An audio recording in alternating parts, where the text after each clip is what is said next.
Matt and Luke's Sci-Fi Sanctuary.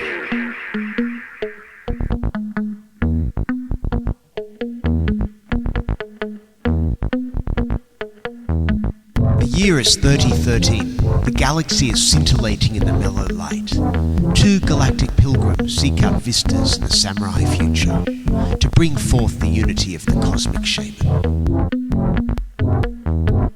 Opening the door of the pantheon of mystics, the evil sorcerer wizard powers the engine of science, seeking to forever alter the sacred balance, traveling on effervescent balls of summer fire. This week, King Kong.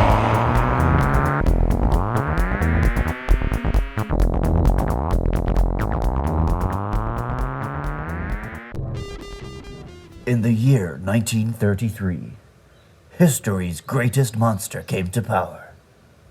No, not Adolf Hitler. It's King Kong. Yep, it's Monster Week. This is Matt. This is Luke. You're here for our Sci-Fi Sanctuary. Jinx, you can't talk for the rest of the episode. Easy job for me. They get quite boring, though. Today is 1933's King Kong. Is that first monster movie? Is it the first? No, our first monster movie. Oh, is it our first monster movie? I think so. Is the Terminator a monster? No. So we done space, we done time travel, we done superheroes. Is Unicron a monster? Now we're doing monsters. Nah, that's just robots in Yeah, space. I know. I'm just talking semantics here. I mean, I guess like some of the Star Wars films have monsters, but they're not monster movies. Now, this is a hard one to gauge exactly where you first saw it because it's so ingrained and everybody knows King Kong, you know? Oh yeah, definitely. I've always been a big monster movie fan as a kid. Yeah, those birds like King Kong as well. As a kid, anytime an old classic like stop motion or man in suit monster movie was on the TV, I would sit and watch it. I'm pretty sure I rode the King Kong ride at Universal Studios before I saw the movie. And the ride is based on the 1976 one. Right, yeah. Yeah. Which we'll get to eventually. Yeah. I maintain that I want to cover every King Kong film. Son of Kong was the same year. I know, that's insane.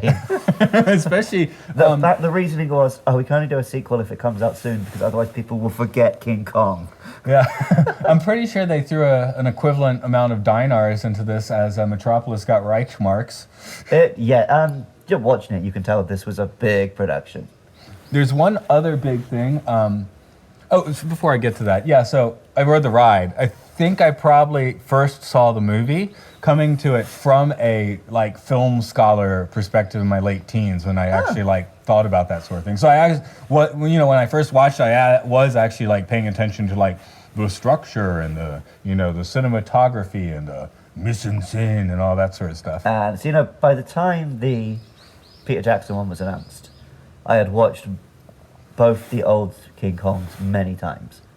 I just love this shit. So stop motion gorilla killing a dinosaur, sign me up. I think I've never seen 76 King Kong. Really? I've just ridden the ride. But here, that's part of the thing about this movie. It's a really good movie. Yeah. It's a very Is it a little bit stupid? Well, in the way that a monster movie is stupid, sure. You want a bit of stupid, right? Yeah, you want a bit of stupid. But as far as how it's made, one of the things I really like is, unlike especially older movies, the plot just keeps cracking. Everything kind of leads to the next thing. There's no wandering around in this movie. Well, I remember... except for the wandering around the jungle, but... So I made a point. King Kong first appears at 40 minutes and 36 seconds. Yeah. But it felt like it hadn't been that long. I don't want to talk about the remakes too much because they'll probably eventually get an episode. People complain about the 2005 one being slow. But this one did take a while to get to Skull Island. But it was all stuff was happening. Yeah, I mean, it's a good 45 minutes, even if you don't have the monster itself. One other thing before we get too deep into the film is 1933 was a very good year for movies. Okay, hit me with some others. Duck Soup would come right off the top of my head. Public Enemy and Scarface might be a little bit earlier, but around this time. But I really want to delineate between 1933 and 1934. What happens in 34? Hays Code. Ah. That's why you can have of giant gorilla ripping off people's heads in this movie. Yeah, yeah. A year Chopping later, them up and chucking them off buildings. yeah. A year later, you could not get away with that. Right. Yeah. Yeah. So this is, you know, the last of racy Hollywood for a few decades, I guess. So this one wouldn't have been one of the ones that made them decide to implement that, right? I think it was more for sexy stuff. Over the top. I think it was more of a sex thing, but violence came in with that. Yeah. But at the same time, this was a pretty successful film, and it was pretty violent, and kids were seeing it, so it might have had a role in that. Maybe I'm just looking at it from the year 2019, where it doesn't seem Yeah, overly violent at all. I always remember the Hays Code thing being more like, oh, we don't want to have like a married couple in the same bed for some reason, which you will see in Hollywood films before 1934. Yeah. But you will not see for the 20 years following that because of the code. You can look that up, but there's lots of very strange stipulations with the Hays Code. But yeah, I didn't really come to this movie till probably I was 19 or 20. When did you first watch the whole thing? And possibly before I started school. Okay. like I said, if there was a monster movie on TV, I would like reading the TV guide beforehand, circling them with a pen, and I had to watch those. I just loved monsters. Yeah, for me it was I remember trying to watch Ultraman on the on like a UHF station that was kind of coming in grainy. So I'd have to watch it slightly grainy. But I liked watching it. But I felt like I was getting away with something. Same with SCTV. That's how I saw SCTV back in the day. Right. And then for some reason what I would circle in the TV guide and then set up the VCR for was like 2, 3, 4 in the morning hour-long westerns from like the 30s. Huh. We talked a few weeks so that I don't actually like westerns that much, but when I was like 10, for some reason, I don't even know, I guess I watched them all. I do like 30s westerns more than later ones, I guess, in a way. Oh, bizarre. Even the 40s, by the 40s. No, I want it earlier. I guess they were still figuring out and you can see it. And Well, it also might be another Hays Code thing, because they were just killing people left, right, and centre. yeah, I feel like some of the ones that I was circling was 36, 37. Okay. So, but a few might have been earlier. I think Stagecoach, what year is that? That might have been 40. Anyway, that's neither here nor there. It's another movie. But today's movie is King Kong. So this movie, it's a monster movie. It does have a plot. Are you going to tell us that plot? Yeah, go on then, I'll give it a go. Plot us.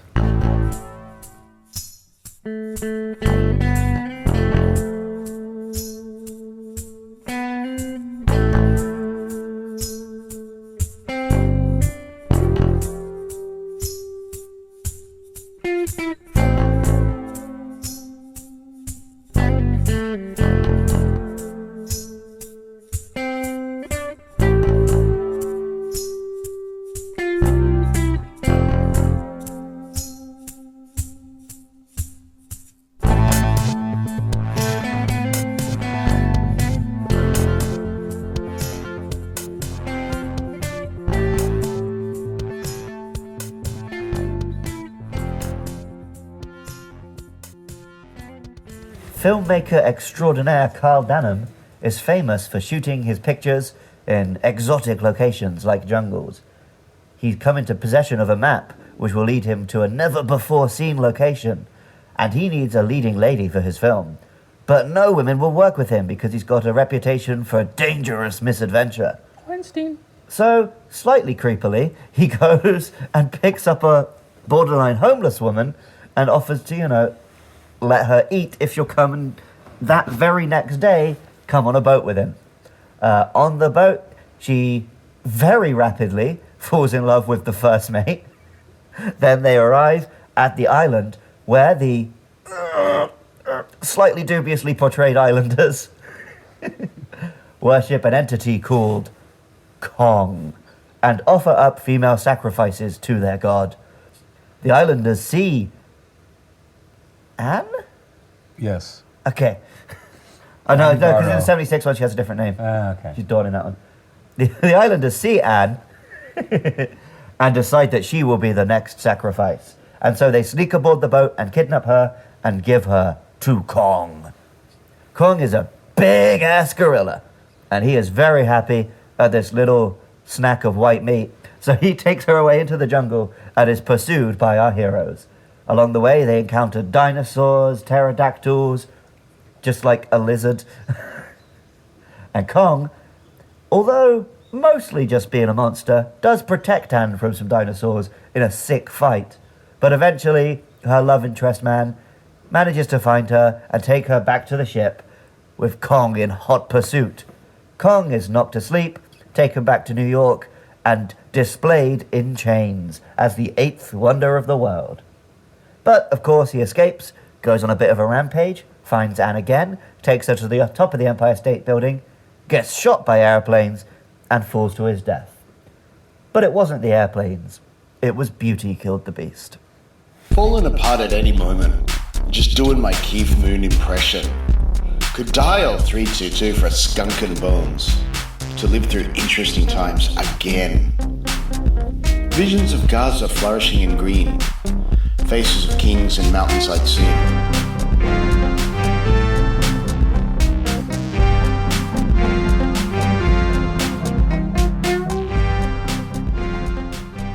So, our director, Denham, his filmmaking plan makes zero sense whatsoever.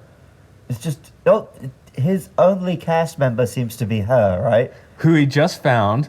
But, okay, so is he making a documentary? But he seems to be making a drama, but he's got one person on the cast, and he's going to Skull Island. He knows something's there, but he doesn't know what it is.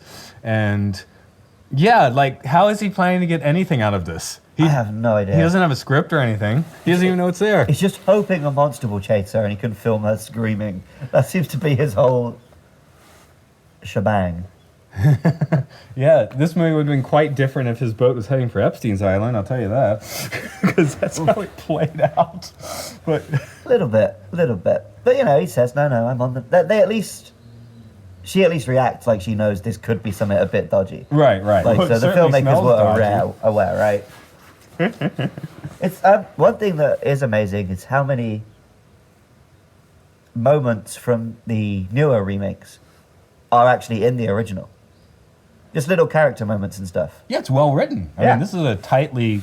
Apart from the fact that his film makes no sense. Yeah, but- Denham's movie doesn't make any sense, but, I mean, he's kind of an idiot anyway. Well, which- so if he's being charitable, he just wants loads of stock footage for his movie, and he wants her to be in some of it for production value. That's a step Then above he'll Ed film Wood. the plot when they get back, right? Okay.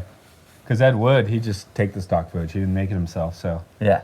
that gives him a little... Well, but he's got a reputation at the start of this film for being the guy who films lions and stuff. Yeah, right? yeah. Oh, the diner. The diner where he does hire Anne. Swindle her. I'm not quite sure, but acquire. Yeah. Man, that is. I tell you, I worked one summer near New York City, so it's like a summer camp. My days off, I go into the city, and that was always the diner I was looking for. It wasn't Seinfeld's diner. I was looking for the one in this movie. Does it exist? I don't know. I just find places with this vibe, you know. Yeah. No, Although they weren't by the docks, I guess. You gotta go by the docks, don't you? Yeah. Where Anne hangs out. Lots of semen in this movie. Simpsons already did it, sorry. Yeah, I know. I'm just thinking. I just had to throw that out there. Oh, yeah, you in your plot, you were getting to some of the unfortunate depictions in this movie. Yeah, even before we get to the island, we've There's got the Chinese Charlie. man. Yes, Charlie. I'm a little curious. So the actor is at least of some Asian descent, or I guess. I wonder what his real voice sounded like. Yep. Is that just how all Chinese actors were told to talk in films in the 30s? Yeah. Well, most of them were white actors, so Well, at least that's this at least- guy. It's not just Sean Connery with his eyebrows combed up. No, I can never quite work it out. The other very the thumb that sticks out is, of course, the depiction of the Islanders. What percentage of them are actually in blackface? I can't tell because it's a grainy black and white movie, right? A few of them, like the main guy is a white guy, right? I couldn't tell. I think he might have been. You might have been looking more closely than me at that, but I was like trying to figure out how many, because at this time in Hollywood, they didn't cast many black actors. So right. But in a lot of the crowd scenes, they definitely seem to be real. yeah, I think they at least had some of the extras. But and his language, I have to read some of the things that I'm pretty sure I heard him saying. This is in the made-up Skull Island language, right? Yeah, I think he said Costco somewhere in there. I heard potato. Sometimes they say Rama because they make that weird thing. Oh, it must be Egyptian. I'm like, one, there actually is like this interesting, kind of a little fringe theory though that the Egyptians would have actually made it out connecting Easter Island, but the crew's assumption that this must be Egyptian seems a little far-fetched. Yeah. But yeah, the guy is like Rama, blah blah blah blah blah, potato, blah blah blah, Costco. There was mashed potato. Excuse me. There's a period where Egyptian was just the shorthand for foreign and interesting. It's actually where the word gypsy comes from. Yeah. So just they are foreign, therefore they are Egyptian. And I think that was just a way to say to the audience, like, oh, look, it's old, but it's good. Yeah. Like, oh, look, they built a big wall. They're impressive, like what the Egyptians were. But the people they describe, I think not once but twice, as crazy black people. Charlie definitely says that when they take Anne. And I think there's a second time too, and I'm just, like palming my... Yeah, I mean... Palm slapping myself. This film will be, it's like 90 years old. So I'm willing to give it more benefit of the doubt than I am a lot of films. And also, the overall message of the film does seem to be that, colonialism is bad. So... Yeah, I got 2020 man feels slightly uncomfortable watching this, but right. That isn't to take away from the fact that it's a very good film. Yeah. It's also, I don't think it's especially egregious. Yeah. But it's noticeable when you're watching it now. And I'm interested when we get to them to see how well any of the remakes update it. I don't remember them doing that good of a job. I remember in the 2005 them having kind of it looks like they're covered in chalk all the time and their village is wet. Like these people at least seem to be living the life in their village, except for the terrors on the other side of their wall. Yeah. Whereas the newer, I know the Peter it's hard Jackson to makes imagine the newer one having a society outside of donating women to Kong. Yeah, it makes it look like apocalyptico, Yeah. Where this one, hey, at least they seem to be... Again, that's what you mentioned, imperialism. That's going to be my next thought. The islanders have a very strange situation. Okay, they are sacrificing people. We're just going to put a bad stamp on that. Right. But otherwise, their boat crew is very much just sticking their nose into where they don't belong. Yeah, and then they discover Kong and think, oh, we're going to take him back to New York and in chains. Yeah, it's like I wrote, the white men with guns should be able to solve this dilemma with the crazy black people, which is pretty much what they say in the movie. Yeah, Americans with guns, we found a dinosaur, kill it, it's coming right for us. But what's great is that they do pretty much turn out to be wrong about that. Oh, yeah. Which is good for a film from 1933, No, I wrote, right? I think I'm rooting for the tribesmen in this conflict. Yeah, oh well. Except for the human sacrifice. Always, in all of these films, I'm rooting for King Kong. Right? But in this, in most of the later ones, they do more of a job to make him you're meant to, right? Whereas in this one, they mostly do shoot him as just a monster. Yeah, a lot of the close-ups on his face made me think of Grandpa Itchy from a few weeks ago. Yeah, yet somehow better. Oh, it's better here, of course. That's King Kong, we all know. But he definitely has sort of a grin, yeah. But they never really give you the impression that Anne likes him in this one. Oh. Which is a big factor, I think, in both the remakes. Yeah, okay. That's... here, she's terrified of him, and then, she runs straight back to Driscoll. Yeah. And then, when Kong finds her again, she's, screaming. Whereas, in both the other ones, she is seeking to help King Kong, to protect him. She doesn't have the crazy eyes. I think I still like Metropolis Maria better. Oh, I love Maria, yeah. Okay, we got it's about imperialism. Yeah, I put that... Well, I think... So, we're covering this in a science fiction podcast, right? Mm-hmm. And today, this film would pretty much be fantasy. But I think this was the last time in history where it was feasible that there is just an island out there with this shit on it. Well, it's like Jurassic Park is science fiction. I mean, they got the DNA stuff, but in the end, it's still trawling out into the jungle and facing dinosaurs, which is sort of the same thing here. But in 1933, the world wasn't completely explored, right? There wasn't satellite maps. There weren't... it was World War II was where the whole world had to be mapped and organized completely. In 1933, I think it was very believable that, there probably is an island out there and who knows what's on it. So, would you say... this felt more this was more science fiction then than it is now. Okay, would you say in 1933, anthropology was more of a hard science than it is now? I mean, maybe your explanation just said that, but... Anthropology? Anthropology.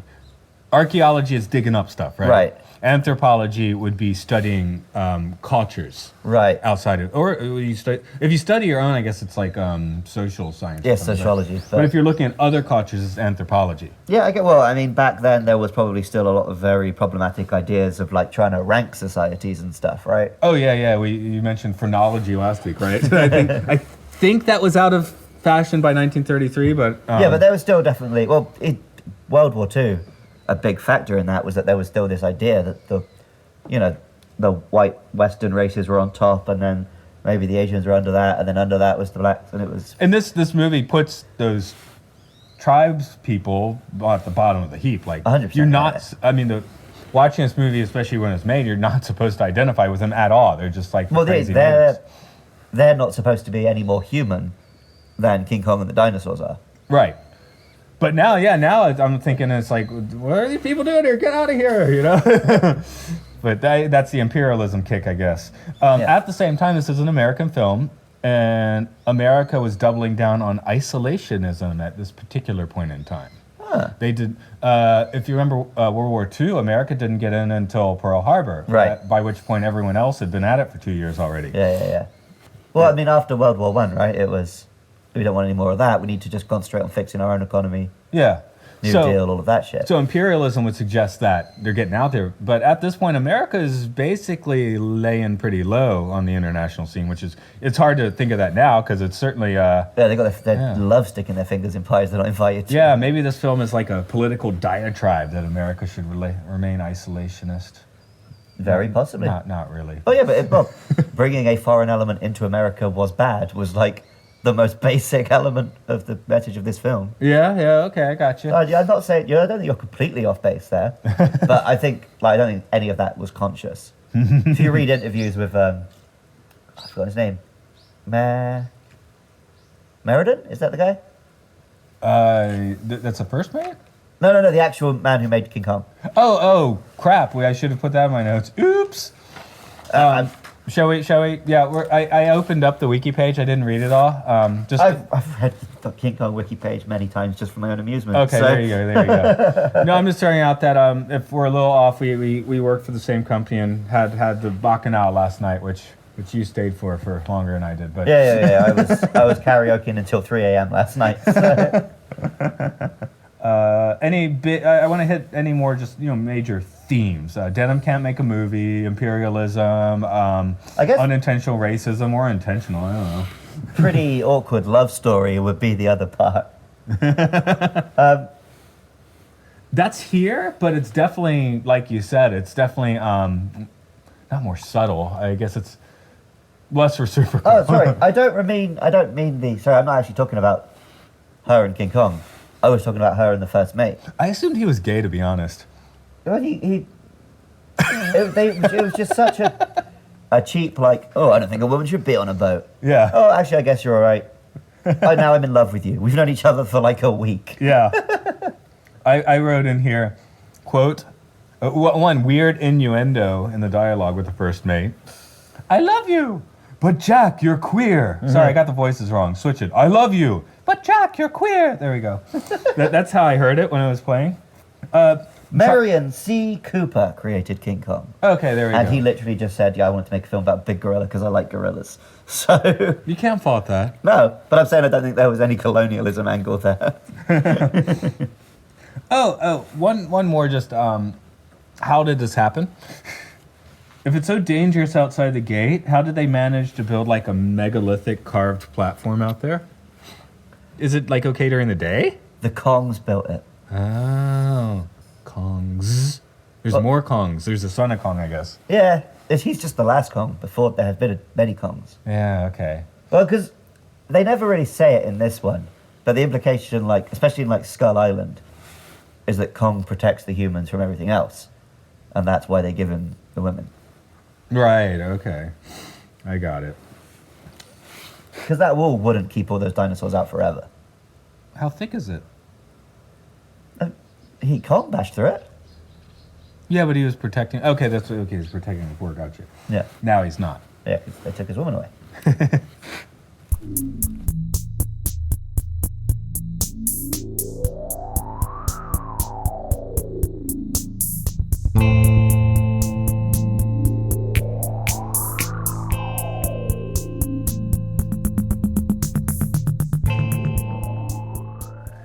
said a little bit about the characters, like Denham's an idiot, and I have an inkling that the first mate might like the seaman more, but otherwise, let's talk about the characters. What interesting about Carl Denham in this one is he is very much at the start of the film.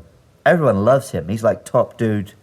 He's great at this shit, and it's only by the end of the film that he's fucked everything up by bringing King Kong back. So, but he didn't.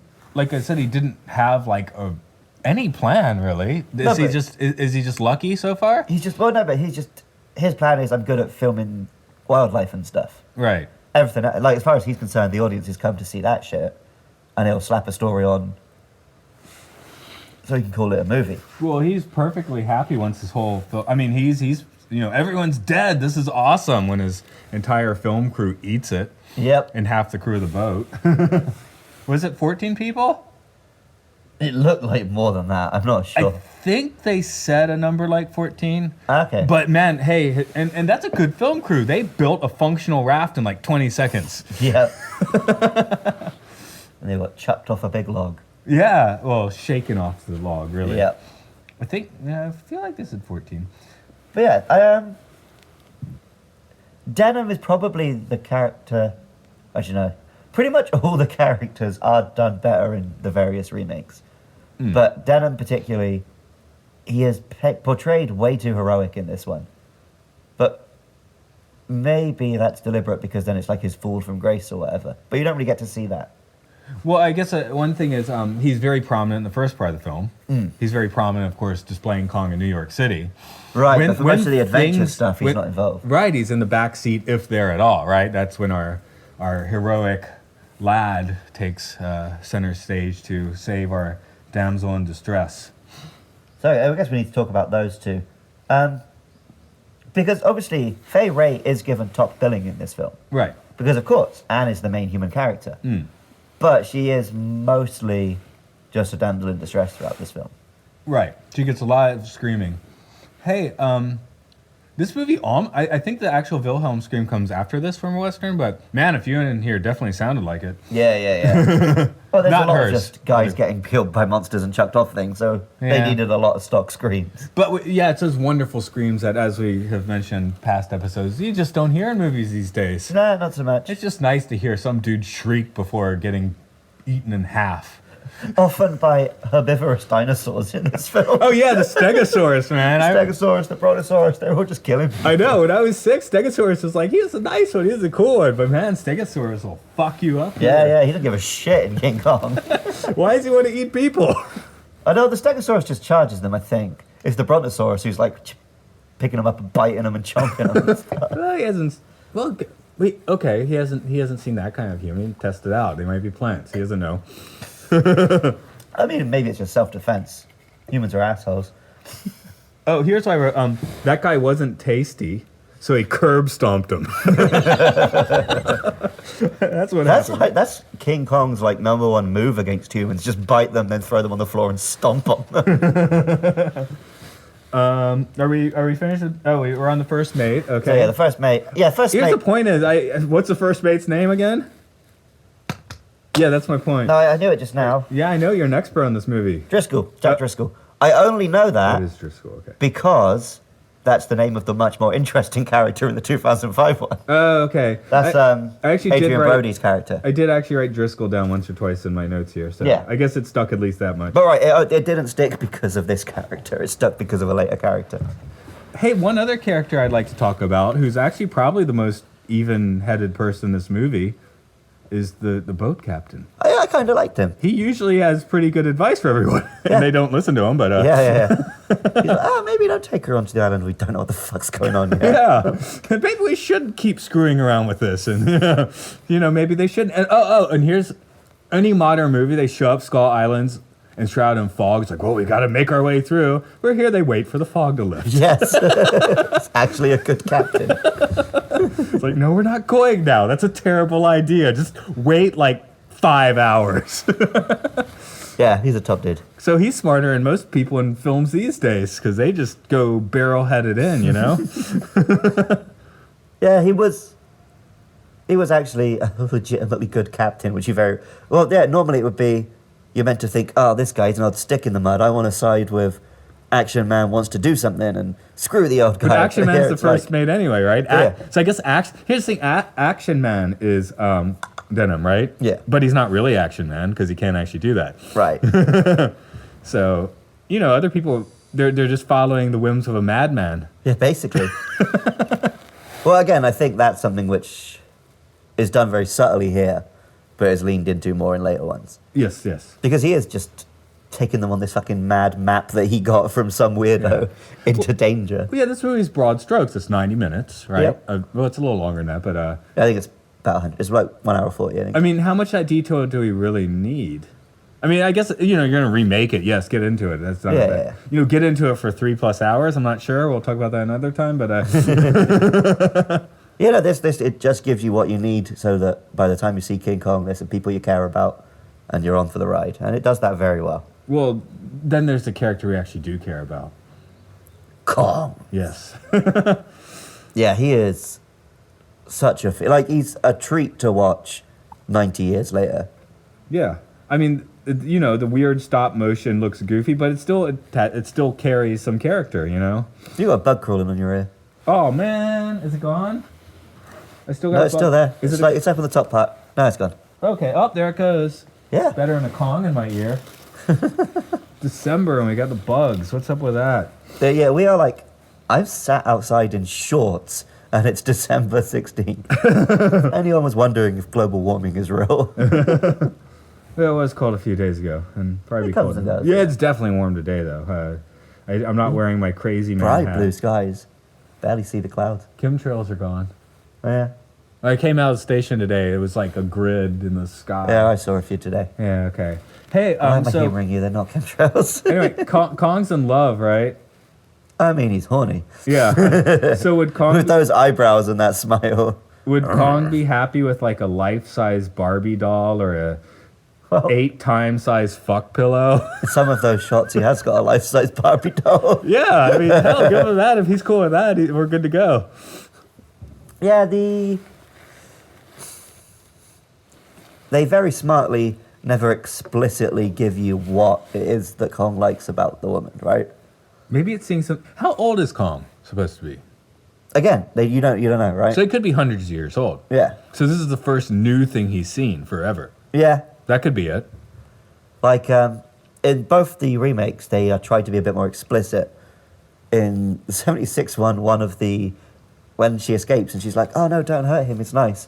One of the dudes says, "He was going to rape you," which is like, that's awkward. I don't need that in my King Kong film. Yeah. But then in the 2005 one, they try and make it more of just he sees her as like a pet and a plaything, and Yeah. Oh, one more Hays Code point. I guess in 1933 you weren't supposed to notice the actors of different colors, but the person they're going to sacrifice before Anne, man, she's not wearing anything. no, she is not wearing pretty much. I was like, that really? Even before the Hays Code that got by? Whoa. Metropolis had a bit of that as well. Yeah, that's German though. Germans are into that stuff. Well, but also even within my lifetime, it's been a thing that nudity doesn't count when you show African people. Just National Geographic documentaries, there's just women with a tit all the time. Right. But yeah, so are they? Well, this is not National Geographic, but No, but it was just like we talked about earlier, there's a bit of a dehumanizing effect when they deal with the islanders. And I think it was just no one's going to care because, she's not a white American woman. So here it's just a matter of people basically not knowing about the world very well. Right. And, imperial pride. So is that why in the 2005 one in particular we have to throw a bunch of dirt on them so we can dehumanize them? Yeah, they have to make it some sort of weird occult bizarre Yeah. thing because it can't just be we find a tribe where they sacrifice people. Right. Because again, the tribe they've seen, they can party. They got nice drums, all that. Yeah. I remember the village life looking far bleaker in the later versions. Oh, yeah. And this one, like I said, it seems like they have a society. Anyway, let's get back to Kong because he's dope. Oh yeah, of course. I'm just being careful. It's hard to talk about Kong without getting too much into the effects, which I want to save for a bit. But So what else do you want to say about Kong's character? Because this stop motion monkey, of course, does have a fair amount of it. Yes, so, for example, one thing which I love, and which has sort of become Kong's signature move because he's used it in a lot of films since. When he defeats the T-Rex by grabbing its jaw and snapping it in half. That was brutal. But then afterwards, he like playfully like goes, jump, jump, jump with his head. It's just like, yeah, he is like, I don't think he's meant to be hundreds of years old because I always get something quite childlike from King Kong. Yeah, maybe that's where I'm seeing the grandpa itchy leers on his face because, man, his smiles in this one, man, is weird. But like, when he has to fight, he's brutal, but the rest of the time, he is just kind of a big, playful monkey. Yeah, I guess so. Kind of why I like it. That's also why in both, well, in the original King Kong vs. Godzilla, and probably in the new one, it's much easier to position Kong as a hero and Godzilla as the villain. Right. Because he just does have something more friendly and personable about him. Well, he's a primate. Again, you were calling him a monkey, but he's a gorilla, right? You don't call a gorilla a monkey; they'll curb stomp you. But like his big character trait has always been that he likes the lady, so he is much more of a character, whereas Godzilla is just a big hulking metaphor. Right. So, in the realm of Japanese monsters, Mothra has always had a little more of the edge on the hero side over. But Mothra's like a weird mystical thing. He's got the peanuts and all that. But, yeah. She is Mothra? She's a she. Okay, I thought I messed that up. Yeah. We'll probably talk about Godzilla in a future episode. Let's not get too much into that. Right. Just wanted to throw it out there because it's a good time to think about it. This is the most villainous Kong has been portrayed. Yeah. And even here, he's still kind of like... He's just lovable. A victim of circumstance, if anything. He's weirdly lovable. It's like how, the prowling tiger in the jungle, you want to root for it, but you don't want to run into it, you know? Yeah. Well, exactly. Kong's just doing his thing in the jungle, and they take him back to New York, and of course he causes trouble in New York, because it's not where he belongs, right? Right. He's never portrayed as evil or anything. And he's only in this situation because humans put him in this situation. Okay, he's a force of nature. We didn't start Kong. He's an animal. Yeah, he's very much an animal. Even though he's like, because he doesn't shoot laser beams or breathe fire or anything. He's just big. So he's very much an animal, just a natural creature. Right, and again, not to harp on it too much, but maybe that's where the disconnect with Godzilla is. That was our screw up. That was our bad. Yeah. Right. Whereas Kong, if you leave him alone, you're okay. Yeah, he's just Kong in his Kong. Hey, we've got to Kong our Kong sometimes. Yeah.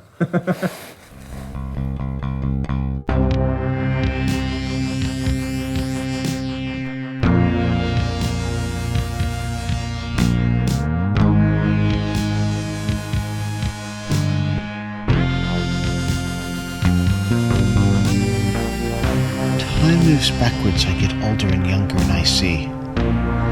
I don't always like the things I observe there to be. I don't claim to be the truth. Here's the thing, King Kong doesn't bang his chest that much in this film. No. That's like the iconic King Kong thing, right? The big chest bang. He just does like a two-handed, like, when he beats the dinosaur, and that's about it. I think that's enough, though, isn't it? I think he does one at the airplanes as well. But again, I'm getting confused with the remakes. You might, I think, yeah, I want to say he does it here. Yeah, it's like a... If he does it once, it goes in. I mean, how many times does the Enterprise go to warp in a movie, right? Yeah. How many times does Kirk say, "Beam me up, Scotty"? Literally 0. So, I mean, he does definitely bonk it when he's on the T-Rex. So we are remembering that correct. In other ones, he's doing it all the fucking time, right? That's his thing. But okay. It was just one little animation in this one. You said this was just a little thing, but when do you bang your chest? I definitely do sometimes. I'm trying to think. Yeah, what? It has to be epic in order to do that. You can't do it for nothing. I think I do it at the end of gym sessions sometimes. There we go. Okay. So same with Kong. He just had his session. He had his training session. He killed a dinosaur. Yeah, power. If I ever did find myself killing a dinosaur, I would definitely beat my chest and roar. Oh, with one foot on top. Yeah. Why wouldn't you? Especially if you're as big as the dinosaur. It would have to be like a raptor. Yeah, it's not going to be a T-Rex, but I think it'd still be impressive if I snapped a raptor's jaw. Yeah, if you can tear it in half, definitely. I mean, let's face it, for a puny human, a T-Rex and a raptor are pretty much equally deadly, I guess. Yeah. They probably have bird feathers, though. How would this movie work if all of the dinosaurs looked like birds? I think it'd still be good. It'd still be good. Should they? See, I wish more films would just give us those feathery dinosaurs. Let's digitally enhance this one so all the dinosaurs have feathers. See, what you were Everyone talking will about, love that. talking about the problem with the Jurassic Park sequels, right? The first Jurassic Park was good because it was like, this is how dinosaurs... At that point in time, that was our understanding of like the most accurate depiction of dinosaurs. But they still have to do that in new ones, or they're No, screwing but- around with the old movies. Right, but in the new ones, they're like, oh, but that's not the most accurate version of dinosaurs anymore, but we're just going to stick with it anyway. So all the like scientific... They even explain, Street yeah, they cred, explain that in the movie. He says don't like, they? oh, this isn't really what they'd look like. Did you watch the most recent Jurassic World then? No. I didn't either. I saw Jurassic World, but I didn't see that. I didn't even like not like Jurassic World. Same here. But by the time Lost Kingdom, I just don't care. What kingdom? Lost Kingdom. Oh, it's not Fallen Kingdom. What's Oh, Fallen maybe it is Kingdom? Fallen Kingdom. It might be. I'm getting confused with Lost World. We don't exactly. care. I just That's the don't- yeah. problem. And that like they brought back Goldblum and everyone. I should have been Is so Chris into Pratt it. in it? Yeah. They brought Goldblum back for Lost World, and as fantastic as he is, it didn't save the Lost World. No, true. And neither did bringing back Sam Neill for Jurassic Park 3. Although I like that better than the Lost World. I kind of like 3. Yeah. Yeah. I like the Spinosaurus. It's a cool dinosaur. Yeah. I also like the dream where the raptor talks to him. 3's more like Kong too. Kind of, yeah. Yeah, I mean there's no villagers, but that's probably for the best. Well, the problem with 3 is just that like after the first 10 minutes, no one dies. Yeah. So like okay. it kind of loses its drama. There we go. But the raptors were cool in that one. They seemed pretty smart. Yeah, I remember not. And that was the last one that used puppets as well. Puppets are fun. Yeah. Let's go play with some puppets.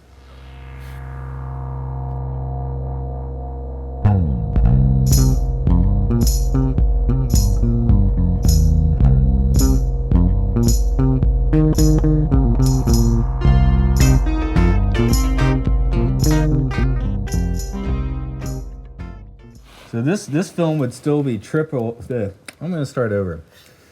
This film would still be triple flipper if it were just 90 minutes of stop motion monster brawls. That's all I want. Yeah, it took 45 minutes to, or 55 really. Yeah. But yeah, I would watch just 90 minutes of just Kong fights everything. So it made me think of like, we're getting into the design here, which is good, but obviously has technical limitations in 1933.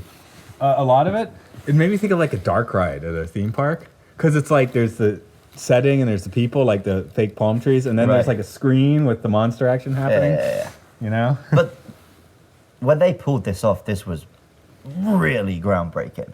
Yeah, of course. And of course it looks cheesy, but it's still fun and exciting. Well, it looks. I've said before.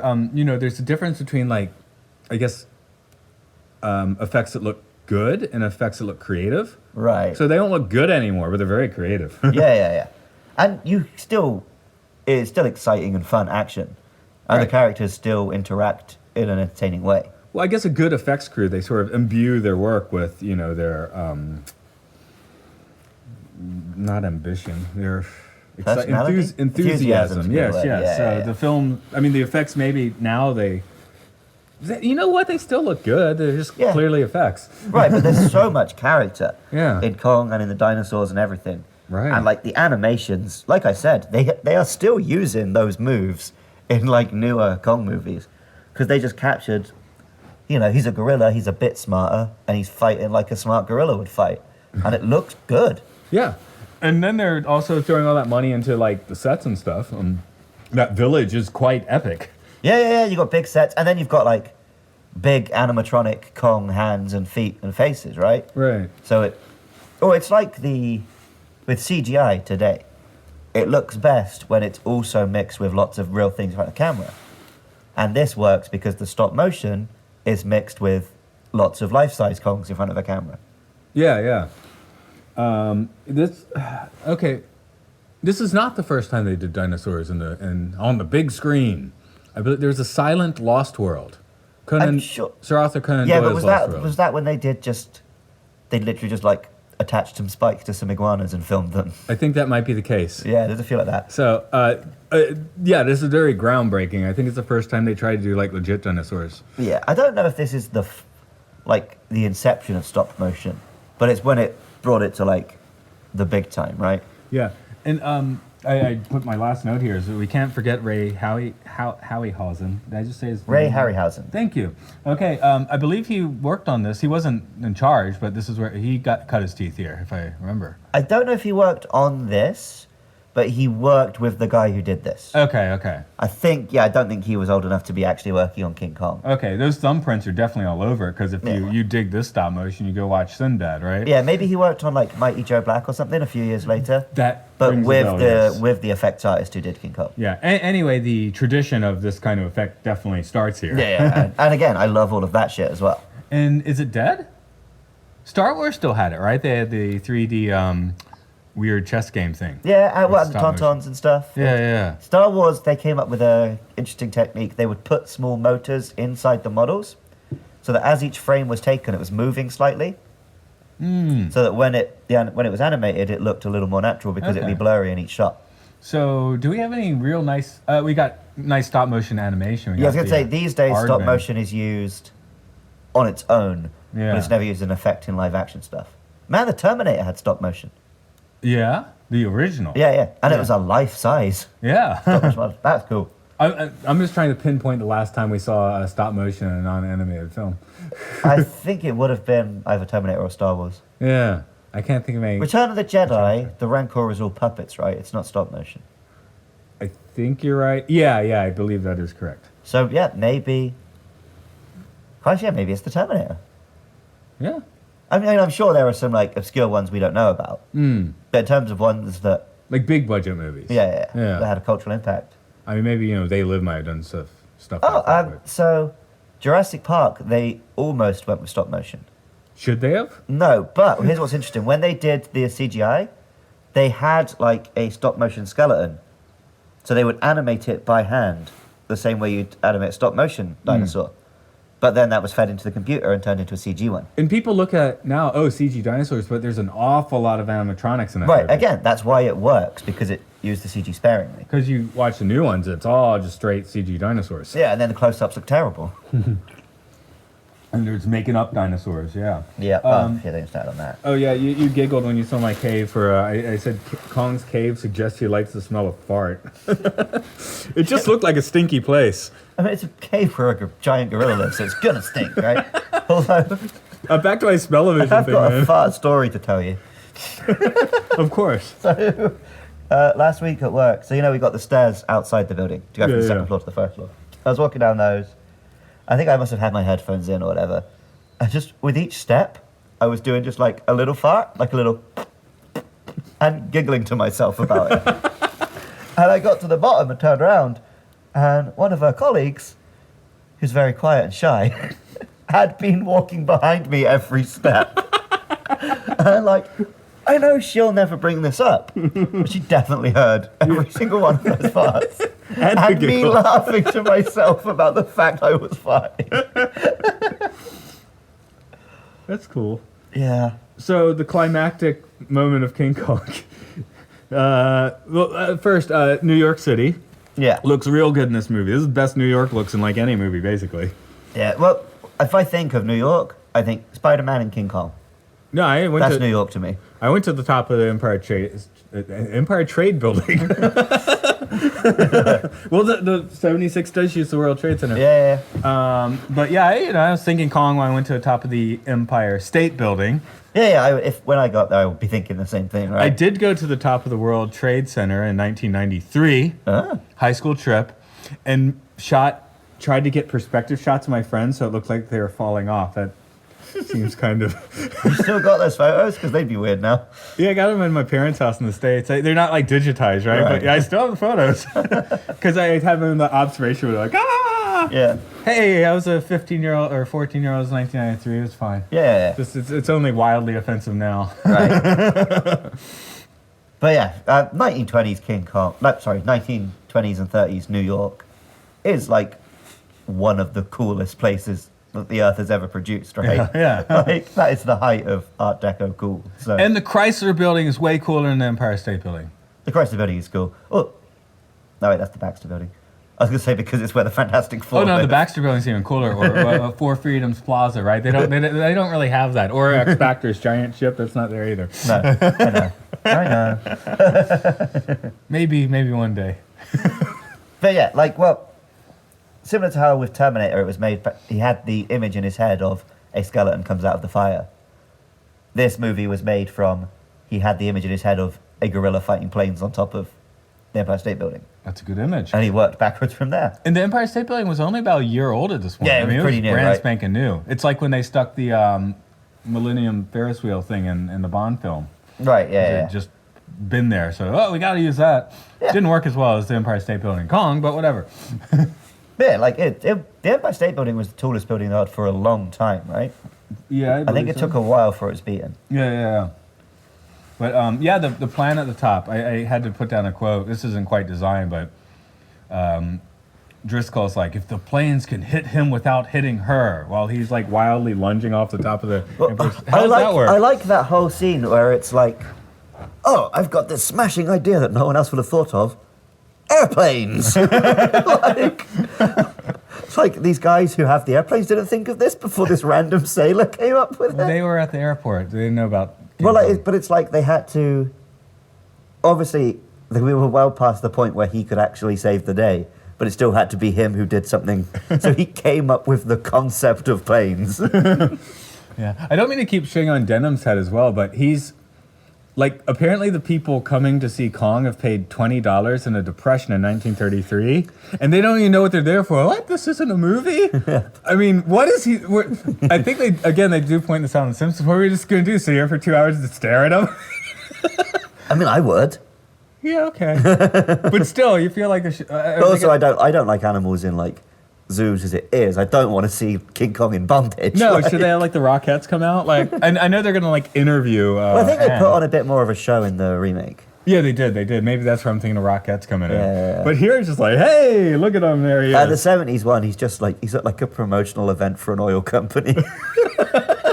Because imperialism. But the 70s one leans really into... The reason they go to Skull Island is they think it has oil. Ah, okay. I have not actually seen that one or King Kong Lives. It's a weird one where it kind of doesn't hold up, but also does. Yeah. Which is the Linda Hamilton one, King Kong Lives? Okay, so we've got King Kong, Son of Kong. Mighty Joe Young go in there? It's not actually related, but yeah. King it's Kong like a versus spiritual... Godzilla. King Kong versus Godzilla, and then there was another Japanese sequel, King Kong Escapes, where he fights a Robo-Kong. I was about to say, is there a Mecha Godzilla Yeah. versus Mecha Kong out there? Yeah. It's gotta be. Yeah. So then there's the 1976 King Kong, and a sequel to that, King Kong Lives, which is the Linda Hamilton one. That one's got a Lady Kong in it. Ooh. He needs a Lady Kong. Then there's... After that is the 2005 Peter Jackson King Kong, which remakes this one, even sets it in the 30s. Right. And then it's Skull Island. And then it'll be Godzilla vs. Kong. Right. He does cameo in Godzilla King of the Monsters. I haven't finished it, that's why. Yeah, they just you don't like properly see him, but they talk about him and you see him in like footage and stuff. I do want to talk the music just a little bit. Your impressions? So the problem I have, a few of the bits of music from this one do show up in the Peter Jackson one, but then I start getting confused about what is in this one and what's in the Peter Jackson, because I love the soundtrack in that film. Yeah, that had a good one. But I noticed a lot, the themes in this are very similar to what would go on to be the Godzilla theme tune. So this did just write the book on, this is the music that goes with a big monster. And it's bum, bum, bum, bum, bum, bum, bum, bum. Stompy music. I just want to talk about the dude for a little bit because he's interesting. Okay. That is Max Steiner, Right. an Austrian-born composer. And this is interesting. I was just listening to a podcast a few weeks about like immigrant composers. Okay. So there's a lot of composers that ended up in America, and Max Steiner is one of the ones you were kind of joking, when a monster came to power, Adolf Hitler, but that's why that had to do with Max Steiner ending up in the States and doing the soundtrack to King Kong. Okay. Very early on, he was already, but even by 33, like Jewish people were like being cut out of teaching their composition classes and things like that. So we had a lot of guys that were like serious, they want to write symphonies and ended up doing Hollywood films. And we have an awful lot of good 30s soundtracks. Robin Hood's another one with Korngold. Yeah. Yeah. But, it's very iconic. And I guess it does basically presage that Godzilla theme, isn't it? Huh. Yeah. Yeah, there's not like a lot of themes from this film which are like really clear in my head, but the soundtrack works very well while you're watching the film. Yeah. In the end, we want to see a giant gorilla. Yeah.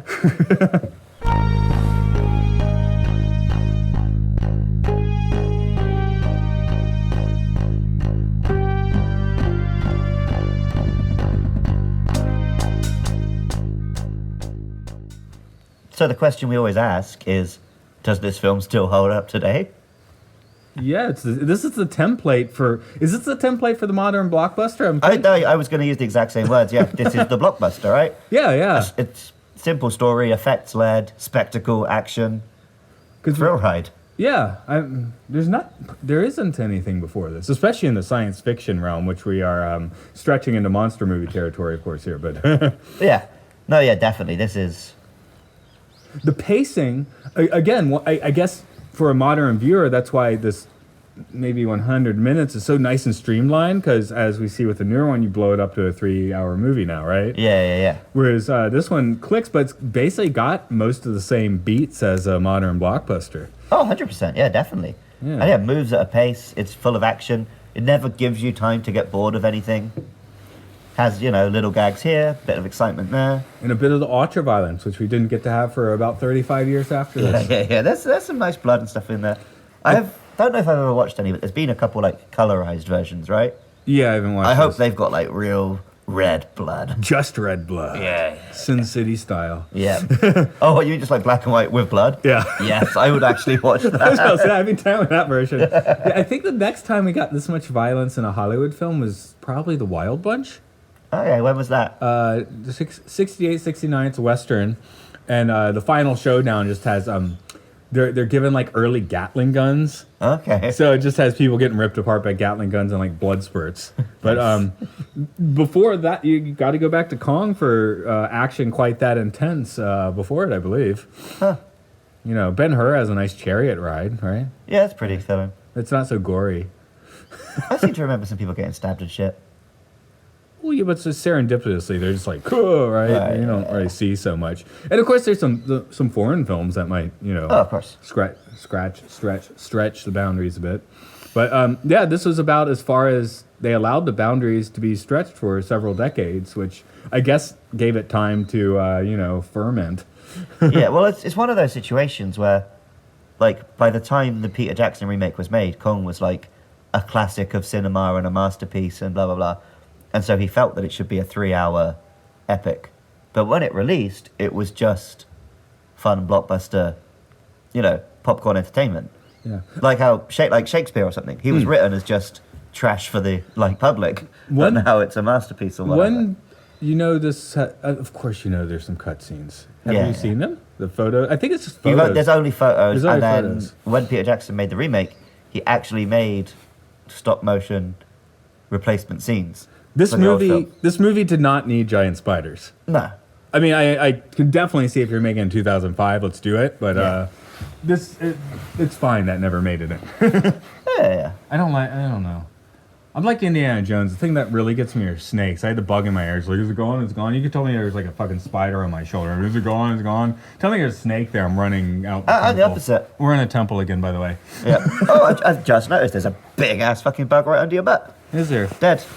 It's dead? Yeah, it's a cicada or whatever. Really? You've been sat on it the whole time. Oh, yeah. What do you know? Yeah, no, snakes I actually find kind of cool, but spiders bother me. Oh, okay. Although, I guess if a snake was just actually approaching us right now, there's more literal danger than with a spider. Yeah. Although I was walking along the way to the rice fields. You've been on the road, and I just encountered a very psychedelic snake on the road a few weeks ago. I was like, it was very colorful. Yeah, I can avoid that one pretty easily. So, Yeah, but it was in the middle of the road. It was pretty wild. I've gotten over my spider fear a bit from being in Japan, just because they're fucking everywhere. Big, stripy yellow ones and shit. So Right. they don't bother me as much as they used to. No. But yeah, this film didn't need one, but I would love to see it if it ever does surface.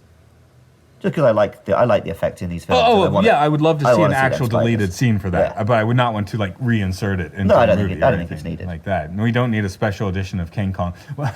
Again, I guess we will talk about 2005, but this, I think I told you my special edition for that is where it's cut down to 90 minutes, right? Right. Then I think I'd like it as much as this one.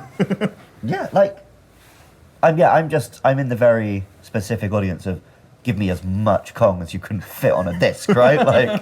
But I don't think it's as bad as The Hobbit, but it is bloated way beyond what it needs to be. Yeah. So if we do have listeners, tell us what Kong you want, because what Kong do you want next? No, fuck you, we're doing all of them. Son of Kong. We're doing next. Son is next. Okay. Because But no, if a listener ever contacted us, we would drop everything because it tells us we had a listener. yeah, see, the map perspective is I watched Skull Island once. I want to watch it again. Oh, by the way, we did actually have a message from a listener. Yeah, They wanted to do Fifth Element. I can do that. I'm well up for that. Yeah. Okay, We'll put that into the listener, circle. dear listener, we will do that sooner rather than later because I want to watch Fifth Element. Yeah, it's a fun film. I guess we're wrapping up. Yeah, I like it, and definitely monster movies and possibly just blockbusters in general exist because King Kong existed. Yeah, really. Metropolis is a nice, smart sci-fi, philosophy, right? This is like let's see some. I want to see a gorilla punch a dinosaur. No, I want You to see. know what? I want to see a gorilla rip a T-Rex's head in half. That's Yeah. Anyway, where can they find us? Oh, well, you can find the podcast on Twitter at MLSFS15. You can find me on Twitter at Buskalily. I do another podcast about Pokemon if that's what you're into. For years, I've been doing like Monster Hunter and Pokemon podcasts. And anytime I get some sort of big gorilla monster, shoehorning in King Kong references. So now I've actually been able to do my King Kong podcast. I'm happy. And you can find Matt on the internet. He doesn't really do social media, but he does do music, which you can find at rovingsagemedia.bandcamp.com. In fact, I want to double plug. Is that what your wife's into? No, I just released an album, December 28th, which should be in the past when you hear this. Yeah. Yes. And you're hearing the music from that in the podcast, so do dig into that. And a few weeks ago, you heard my insane new album, same date release in the holiday special. So if you do like it, get into it. And if you don't want to pay the small price I'm going for those, go for any other ones which are free. Do it. Matt's music is weird, but it is fun. And you're hearing it if you're listening to this podcast. So, Speaking of caves that smell of farts, oh, it was silent, lame. yeah, really, I was like kind of a little downtrodden there by the lack of. I'll probably smell it now. Put in like a big thunderous fart noise when you do the edit. No, I'll put it in right here. That was just you. Okay, that's good enough. Let's end this. Okay, this has been Matt. This has been Luke. It is time for you to Get the fuck out of our sci-fi sanctuary.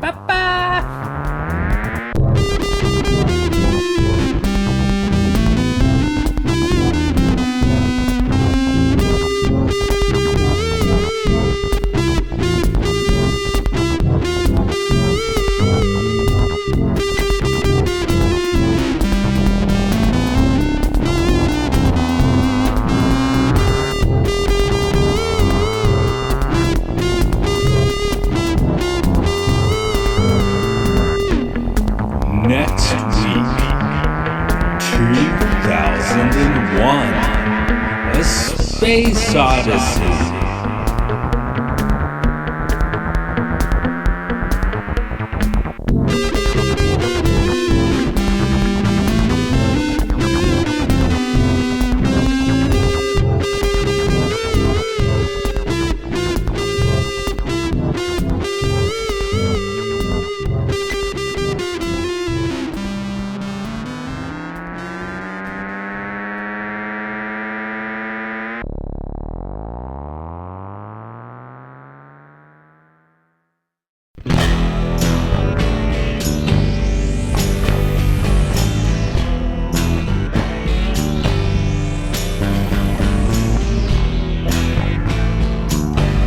Uneclipsed by the blood moon,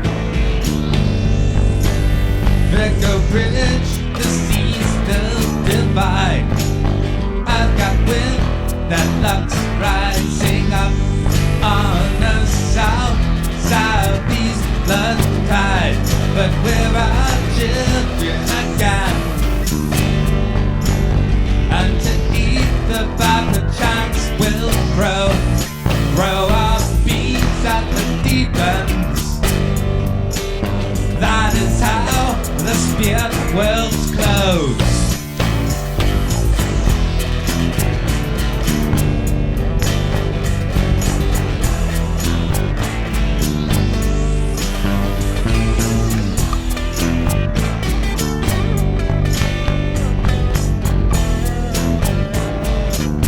On revolutions in the streets,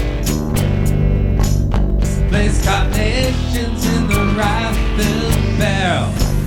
You can levitate the Pentagon with your hibiscus power spell. But we're all children again, and to eat the viper chance will throw our feet at the demons. That is how the spirit will close. But we're all children again, and to eat the viper chance will throw our feet at the demons. As to how the spirit will close. At this point of division, without a and seek of form, we can now see with clear reason to remove our masks and reform. But we're our children again, and to eat the viper chance will throw our feet at the demons. As to how the spirit will go, but we're our children again, and to eat the viper chance will throw our feet at the demons. As to how the spirit will go, as to how the spirit will